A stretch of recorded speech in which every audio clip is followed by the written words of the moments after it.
3? Black Sun. Let's finish this. Final boss. A thing. I don't even...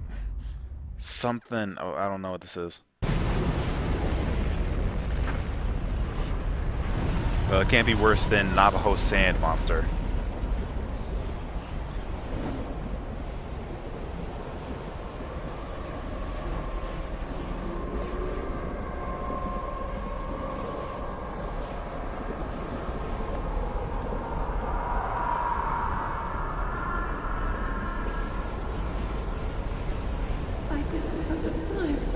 Oh, jeez.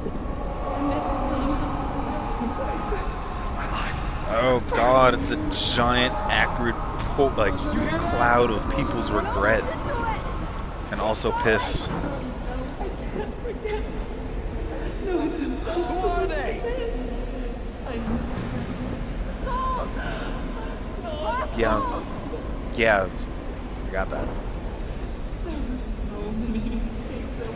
They're all around us. It would be more meaningful if these were people that we actually knew that died, but, you know, whatever.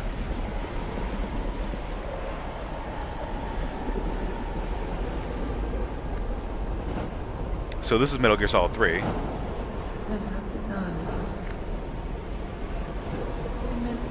baby. Hey, it's Mom. Baby. Have you seen him? No. No,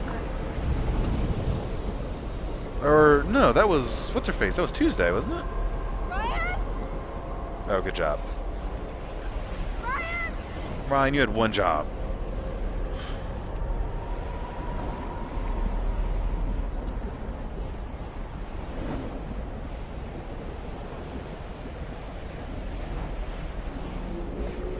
Alan! You idiot. I can't find them. Why does he have a gun? But they don't come. Look, Nathan! Look at what you've done! You've destroyed everything because you can't face the truth! I miss them. I miss them so much. I'm so lonely. You're not You're gonna destroy the condenser! You're not a replacement for my daughter, even though you sort of were.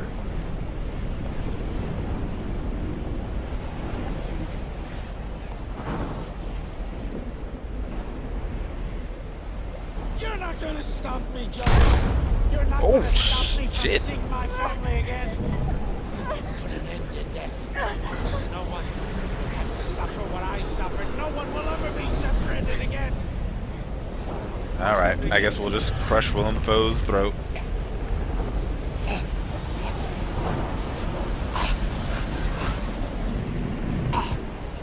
Willem Dafoe, you are being too crazy. You are out of this story.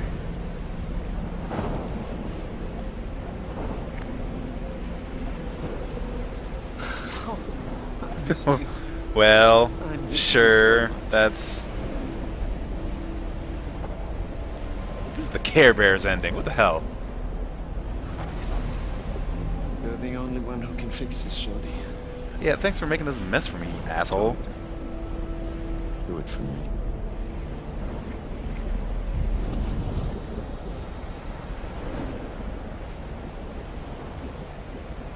Jody, fuck, there you are. Oh, yeah, welcome back to the party, Ryan. Thanks for the help. Come on.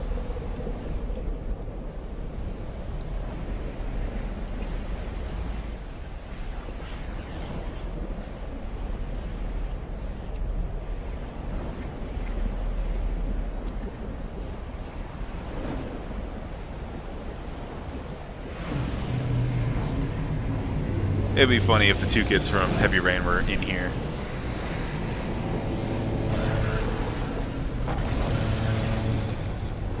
Apparently, a foghorn died.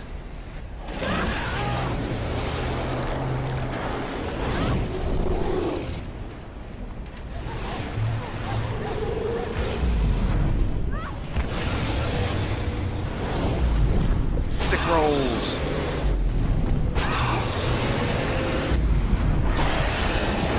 right, left, right, left. Up. Left. We are not getting any closer, Jody.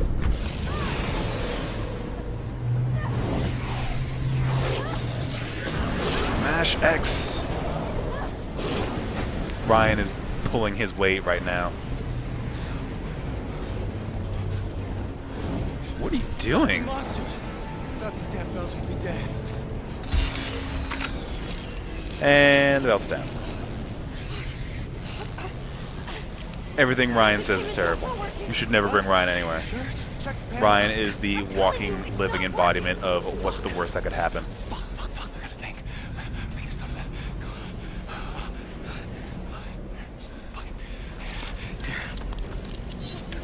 What are you doing? You stand the best chance of destroying the Black Sun. Just take this and Oh do no, it. those things are gonna slaughter you! Take the damn belt and destroy the fucking condenser. Take the belt.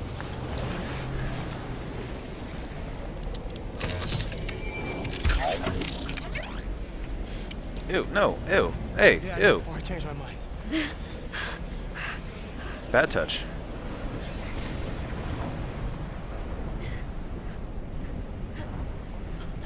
And Ryan's real thought process, well, I was doing nothing but standing around anyway, so might as well keep standing here instead of going over there.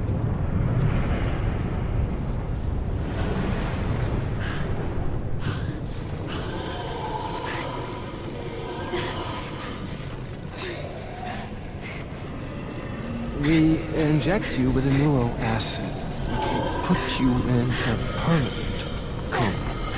Exactly what we did with your mother. It's too late, Jody. That. It's too late. Hey, look at all these crappy people from your past.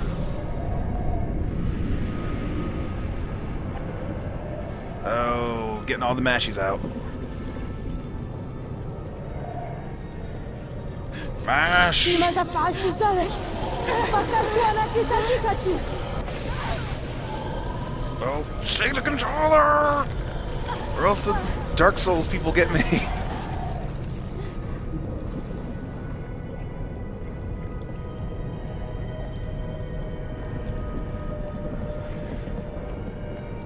Okay, I am mashing right now. Oh, you gotta...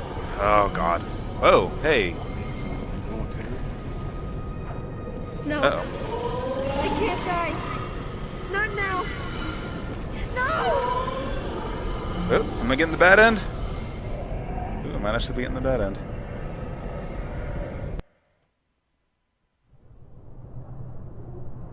Nothing. There's nothing left. Yep, bad end. Nothing but death, chaos, and destruction. The infraworld has overwhelmed our world and cast its shroud over the living. And you know why I got the bad end? Because mashing on the trigger buttons is fucking stupid. Never do mashing on trigger buttons. The world I was born into has disappeared forever. But still, the images from my life collide in my head. I try to remember each second. What I did. Where I failed. What I could have done to avoid what happened. I could have mashed the triggers Ever harder. since I died, I've let myself float along the cold wave. I hunger for obscurity and oblivion. I am alone with my guilt and my regrets. Alone for eternity.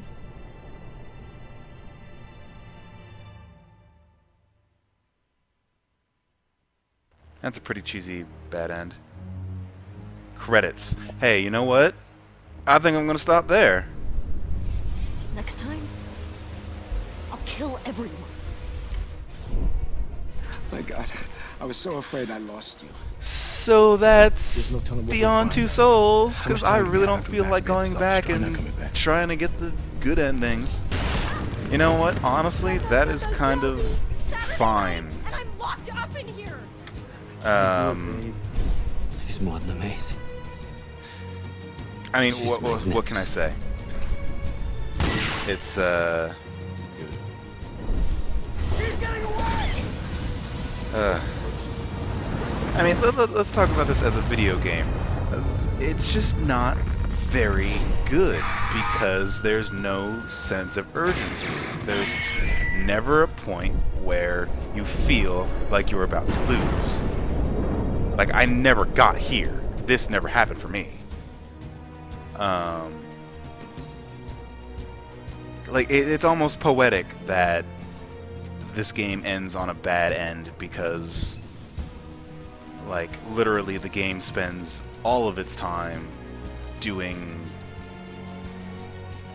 basically like stringing you along a series of situations where you can't really lose, and then at the end, hey, guess what, you can lose, and here's your ending for losing.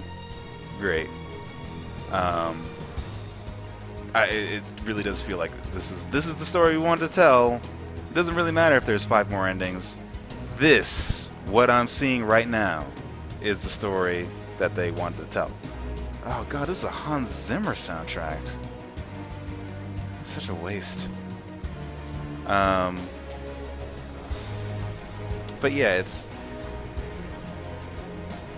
I was saying yesterday that I feel like David Cage is trying very hard to create the natural progression of games like Dragon's Lair, games like Space Ace, games like the old games that tell stories but are so story-based that you can only have so many inputs to define what actually happens.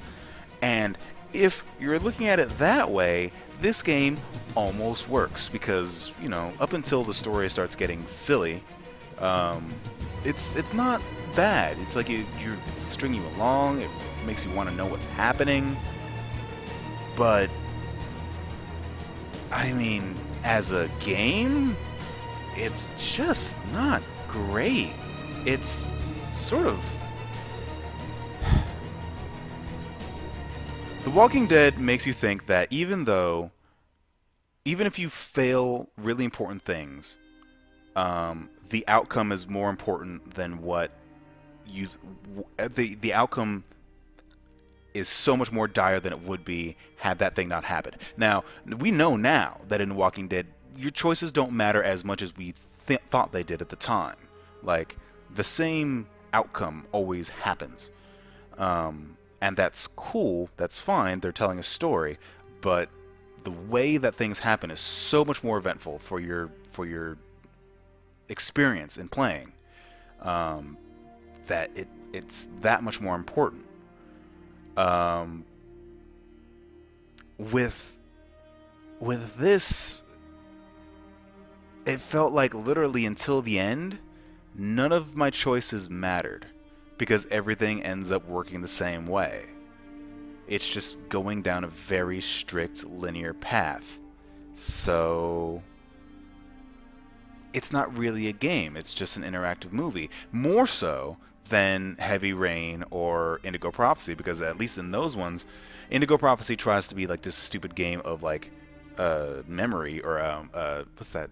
Yeah, that old electric board game of memory. And it fails because that's not very fun either, but it's still more of a game than this. And Heavy Rain is more about exploration and finding things, sort of piecing them together, but that fails because the narrative is so terrible. This, everything just feels like super middle of the road, everything trying to be this very traditional, very normal storytelling with as little gameplay elements attached to it as possible. And that creates a situation that just isn't very interesting. Especially when the story starts like just caving in on itself. Like you have chapters which within the chapters are just disjointed for the sake of having a disjointed story.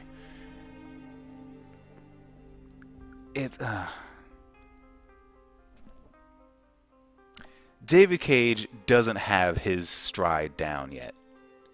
And that's problematic. Because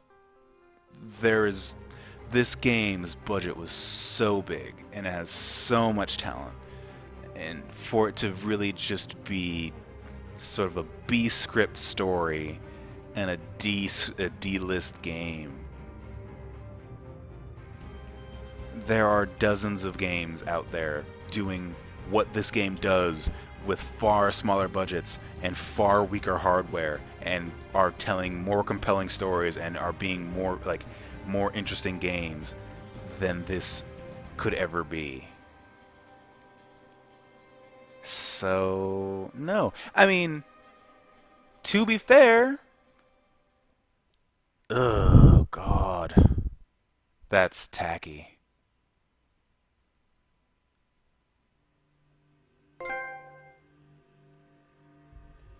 To be fair, it is still more of a game than he has ever made. It is still the best game that David Cage has ever made. That being said, this still isn't very good. Let me just see where it continues from. From the end of epilogue. Or is it going to have me... Let's see what it does.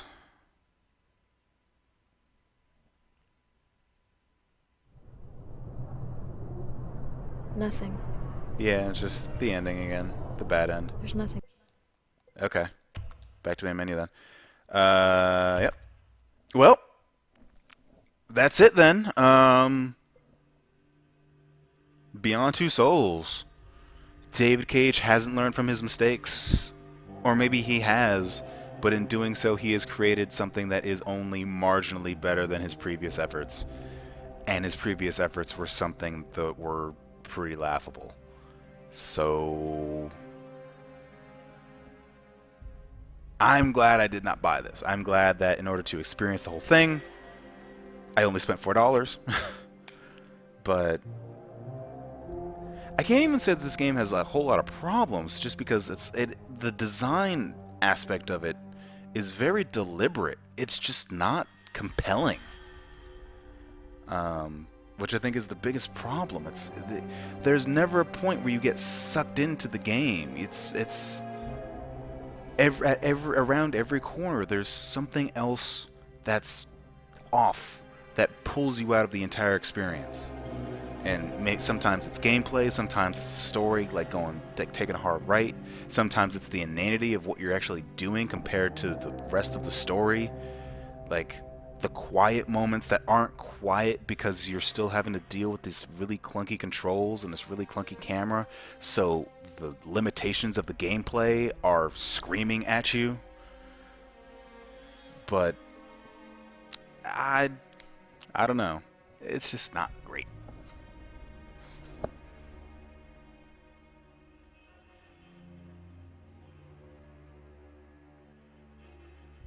Yeah, I mean, it sounds like Scotsman. It sounds like Beyond Two Souls. This game has been in production for forever, and I feel like it was probably in production before Walking Dead came out. Probably just started, or was like, in mid stages. And I think when Walking Dead came out, people decided how they want to tackle adventure games shifts. Because, like I said, it's like the end result in The Walking Dead is you get to that end point, and you're always going to get to that end point no matter what your decisions are. But it's those decisions that you make the experience unique to you. And in some ways big, in some ways small. Like in some ways the RV gets captured, in some ways you leave it on the side of the road. Ultimately, it doesn't matter, but it still makes your personal experience unique. With this game, I don't get that. Like, the unique stuff are, yeah, you can make Ryan... You can fall in love with Ryan, but why would you want to? You could fall in love with Paul's son, but why would you want to? You can do the nude scene, you can have the sex scene, you can not get mauled by the dogs, but they're all so minor. There's nothing huge. You can kill your mom, but none of that really makes a difference. Because until you get to the end, until you hit the Black Mesa part, nothing really changes. It's like that Black Mesa part, the very end, where you can get the good end, the medium end, or the bad end, is, you know, all the same. Like, to really dictate how the world is forced to react to this invasion, to put it in the last 10 minutes, excuse me, it sort of cheapens the entire experience. Now,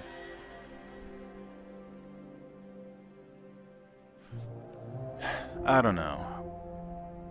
Ultimately, I think the bottom line for me, anyway, is I don't like David Cage's style of game. This is by far the most coherent story he's ever written, but it's still nowhere near good enough to be compelling all the way through, especially when it's like it's relying on tricks like the disjointed nature of the story in order to keep you captivated, because you want to see what the closure to that one particular part of her life is, but then they'll just go to another part, so you're left in waiting. It's like a weird J.J. Abrams Lost style way of directing somebody's life, but that kind of sucks. And here it does, because it's like sometimes you really do need to close that stuff out and just treat it like actual chapters. And you can have a cliffhanger for the next chapter, but it's really hard to have a cliffhanger for 5 chapters ago. Or rather, and more importantly, a cliffhanger, if you were in chapter 3, a cliffhanger for chapter 1 that you will not reach until you beat chapter 7. That is the most annoying thing. So, I'm done talking while playing is live. I probably will do a Fables playthrough as soon as I get that game, because man Jason, who may still be in this room or not, helped program that game. That's some Telltale stuff. So yeah, that's it for me. Everybody have a good night, and talking while playing is live.